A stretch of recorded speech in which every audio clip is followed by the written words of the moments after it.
How to fix DoorDash app not working. Whether it's crashing, not loading, or stuck on the home screen, this can be incredibly frustrating when all you want to do is place an order. In this guide, I'll show you how to troubleshoot and fix the DoorDash app step by step. Let's dive in. The very first thing you want to do is check your internet connection, whether you have stable internet connection or not. For that, you can launch your settings and navigate to the option of Wi-Fi. Click on the Wi-Fi network you are connected to, forgo this network and give a phrase to start your router and rezone it. Likewise, switch between networks. If you are using Wi-Fi, switch it to cellular data, and in the case you are using cellular data, switch it to Wi-Fi. Heading towards next solution, update the app to its latest version. For that, launch your Play Store or App Store, then search for the app. After app appears, you will find the option of Open or Update. If you find the option of Update, just click on it and update the app to its latest version.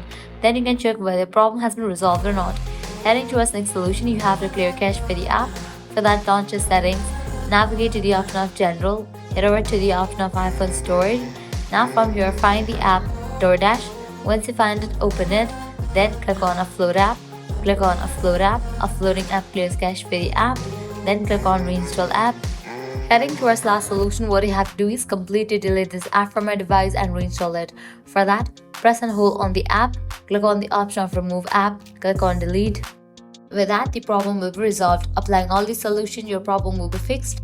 With these simple steps, you can troubleshoot and resolve most issues, getting back to ordering your favorite meals in no time.